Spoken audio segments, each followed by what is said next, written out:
الحمدللہ رب العالمین والعاقبۃ للمتقین والصلاة والسلام علی سید الانبیاء والمرسلین اما بعد اعوذ باللہ من الشیطان الرجیم بسم اللہ الرحمن الرحیم لا تحسبن الذین یفرحون بما اتوا ویحبون ان یحمدوا بما لم یفعلوا صدق اللہ العظیم اللہم صلی علی سیدنا و مولانا محمد معدن الجود والکرم وآلہ وصحبہ وبارک وسلم اللہم صلی علی سیدنا و مولانا محمد معدن الجود والکرم وآلہ وصحبہ وبارک وسلم الصلاۃ والسلام علیک یا سیدی یا رسول اللہ وعلی آلک واصحابک یا حبیب اللہ۔ حمد و صلاۃ کے بعد قرآن مجید فرقان حمید ہمیں کچھ ایسے روحانی امراض کے بارے میں شعور دیتا ہے کہ جو دلوں میں موجود ہوتے ہیں اور انسان کے دل کے اندر جو اس کی روحانی زندگی ہوتی ہے اس کے لیے بڑے نقصان کا باعث ہوتے ہیں، اور جب دل کے اندر وہ چیزیں پوری طرح جڑ پکڑنے لگتی ہیں تو انسان کے جو ظاہری معاملات ہوتے ہیں، اس کا جو لوگوں کے ساتھ میل ملاپ ہوتا ہے اور اس کے جو تعلقات ہوتے ہیں اس پر بھی اس کے وہ روحانی مسائل اثر انداز ہوتے ہیں۔ یہاں تک ہی نہیں، پھر اگر وہ مسائل اسی طرح برقرار رہیں تو وہ جو نیکی کے کام انسان کرتا ہے، اپنی زندگی میں خیر جمع کرتا ہے، اللہ تبارک و تعالیٰ کا بندہ ہو کر، نبی اکرم صلی اللہ تعالیٰ علیہ وسلم کا امتی ہو کر وہ دین کے رستے پہ چلتا ہے، تو اگر اس کی روحانیت میں بگاڑ ہو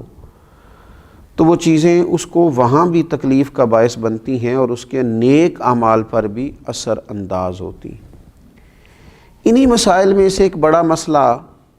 جو بہت بڑی روحانی بیماری ہے اور بہت زیادہ تکلیف کا باعث ہے، وہ ہے حب جاہ کا مسئلہ، یعنی شہرت کی خواہش، عزت کی خواہش۔ لوگ میری تعریف کریں، میں لوگوں میں جانا پہچانا جاؤں، لوگ میرا ذکر کریں، جگہ جگہ لوگوں کو پتہ چلے کہ فلاں صاحب ہوتے ہیں۔ حالانکہ حضرت مولا علی شیر خدا کرم اللہ تعالی وجہہ الکریم ارشاد فرماتے ہیں، اسے مبارک ہو جسے تھوڑے لوگ جانتے ہیں، وہ شخص باعث مبارکباد ہے جس کی زیادہ شہرت نہیں ہے۔ وہ تو تنہائی میں بیٹھ کے آرام سے اپنے رب کریم کو یاد کر لے گا۔ تو ایک بڑی بیماری دل کی، شہرت حاصل کرنے کی بیماری، اپنا آپ بتانے کی بیماری، اپنے آپ کو لوگوں کے سامنے بڑا ظاہر کرنے کی بیماری، یہ اتنا تکلیف دہ امر ہے کہ اس نے پوری دنیا کے اندر ایک عجیب سی دوڑ لگا دی۔ جس کو اللہ تبارک و تعالیٰ نے کچھ علم دیا وہ بھی چاہتا ہے کہ اب میری شہرت ہو جائے، الا ماشاءاللہ۔ اگر کسی کو اللہ تعالیٰ نے کوئی صلاحیت دی ہے، کسی شعبے میں مہارت دی ہے، تو اس کو اس مہارت کے ساتھ شہرت بھی چاہیے۔ اللہ نے پیسہ عطا کیا ہے اپنے فضل سے، تو بجائے اللہ تبارک و تعالیٰ کی مخلوق پر خرچ کرنے کے وہ اسے شہرت کا باعث بنانا چاہتا ہے، وہ آگے بڑھنا چاہتا ہے۔ اور ہمارے زمانے میں تو ہم نے یہ دیکھا ہے کہ نیکی کا کام کرنے کے شوقین لوگ، ویلفیئر کا کام کرنا ہے، اللہ کے بندوں کی خدمت کرنی ہے، لیکن اس کے ساتھ ساتھ انہیں شہرت کی بھی ضرورت ہے۔ نبی اکرم صلی اللہ تعالیٰ علیہ وسلم سے پوچھا گیا تھا کہ یا رسول اللہ صلی اللہ تعالیٰ علیہ وسلم، ایک شخص اللہ کے رستے میں جہاد کرتا ہے، اس کی دو نیتیں ہیں، اس کے دو ارادے ہیں، وہ اللہ کو بھی راضی کرنا چاہتا ہے اور یہ بھی چاہتا ہے کہ لوگوں میں اس کی شہرت ہو جائے۔ ایسا نہیں ہے کہ رضا الہی کی نیت ہی سرے سے موجود نہیں ہے، رضا الہی بھی چاہتا ہے اور ساتھ یہ بھی چاہتا ہے کہ میرا نام ہو جائے لوگوں میں۔ تو آپ کیا فرماتے ہیں؟ تو حضور علیہ السلام نے جو فیصلہ دیا وہ سمجھنے والا ہے۔ حضور فرمانے لگے، اسے اللہ کی بارگاہ سے کوئی اجر نہیں دیا جائے گا۔ رب چونکہ وحدہ لا شریک ہے، وَإِلَٰهُكُمْ إِلَٰهٌ وَاحِدٌ لَا إِلَٰهَ إِلَّا هُوَ الرَّحْمَٰنُ الرَّحِيمُ، وہ وحدہ لا شریک ہے، تمہارا معبود، تو وہ فقط اسی عمل کو پسند کرتا ہے جو خالص اللہ کی رضا کے لیے کیا جائے۔ تو یہ جو شہرت کی طلب ہے، یہ جو ہوس ہے، یہ جو ہرس ہے، کوئی بھی نیک کام کرنا تو خواہش پیدا کر لینا کہ میری تعریف ہو، کہا جائے۔ ہاں، ایک بات ہے،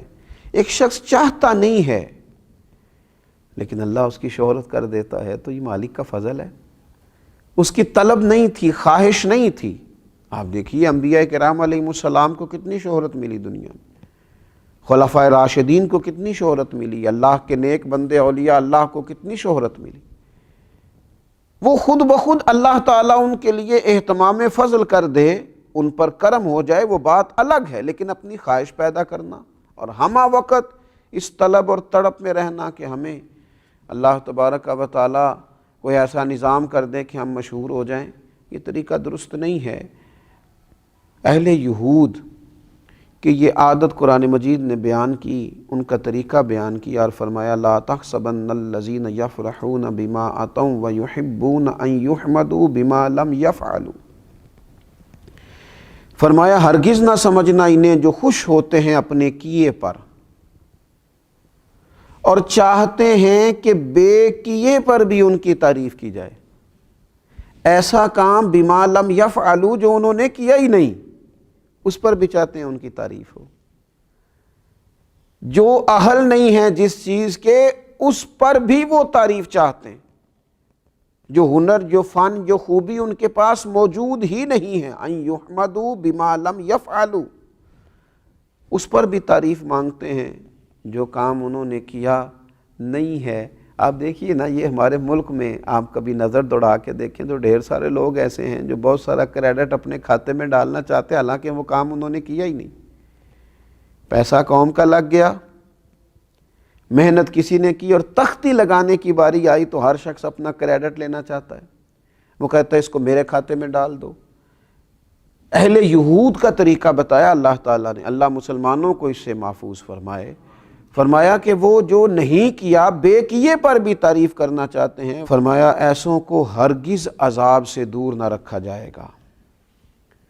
ایسوں کو ہرگز عذاب سے دور نہ جاننا، وَلَهُمْ عَذَابٌ أَلِيمٌ، ان کے لیے دردناک عذاب ہے۔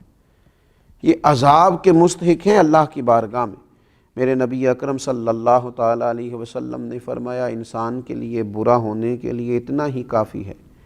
کہ لوگ اس کے دین یا دنیا کے معاملے میں اس کی طرف انگلیوں سے اشارہ کریں، یعنی اس کی تعریف کریں، البتہ جسے اللہ محفوظ رکھے۔ فرمایا یہ تو برا ہونے کی علامت ہے کہ لوگ تیری تعریفیں کرتے پھریں، وہ جو تو چاہتا تھا، اگر تو چاہتا تھا، اس کی شرح میں شارحین نے لکھا اگر تو چاہتا تھا میری تعریف ہو تو پھر یہ تیرے برا ہونے کی علامت ہو گئی تیری تعریف۔ اور ایک حدیث پاک میں فرمایا کہ نبی پاک صلی اللہ تعالیٰ علیہ وسلم نے کہ کچھ لوگ اپنے اعمال لے کے قیامت کے دن اللہ کی بارگاہ میں حاضر ہوں گے تو رب فرمائے گا ان سے جا کے اجر لو جن کو دکھانے کے لیے کرتے تھے، میرے پاس تو تمہارے اس عمل کا اجر موجود ہے جو تم نے میرے لیے کیا تھا، جاؤ جا کے ان سے اجر لو۔ حضرت مولا علی شیر خدا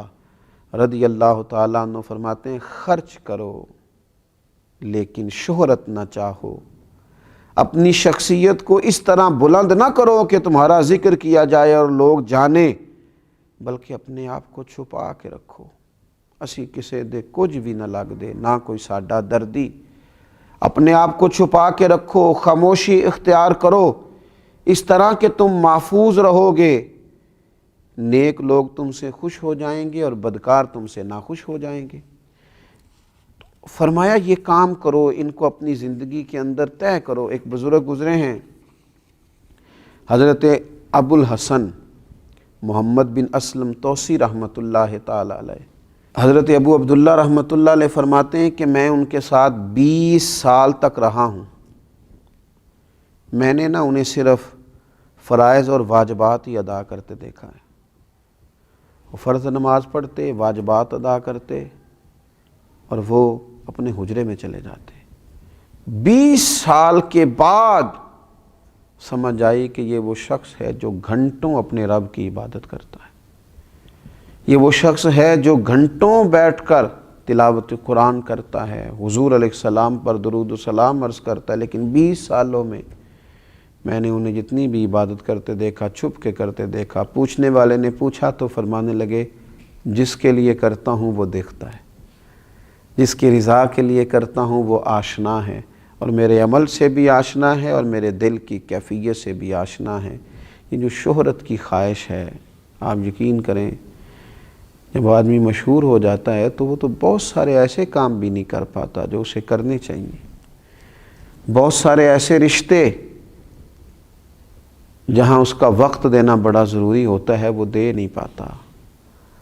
وہ تو چاہتا ہے کہ میں کبھی تنہائی میں بیٹھ کے رو لوں، پر وہ تو رو بھی نہیں پاتا۔ وہ چاہتا ہے کہ کبھی مجھے کوئی موقع ملے جہاں میں کوئی خیر کا کام کر لوں، کر نہیں پاتا۔ شہرت کی بلندیاں اور یہ عروج، یہ بہت سارے ایسے معاملات کرتا ہے جس سے انسان روحانی طور پر جو بہت مضبوط ہو سکتا ہے ہو نہیں پاتا۔ اٹھ بلیا چل اوتھے وسیے جتھے وس دینی سارے انے۔ اٹھ بلیا چل اوتھے وسیے جتھے وس دینی سارے انے۔ نہ کوئی ساڈی ذات پچھانے، نہ کوئی سانو منے۔ اللہ تبارک و تعالی شہرت کی بری خواہش سے محفوظ رکھے۔ وما علینا الا البلاغ۔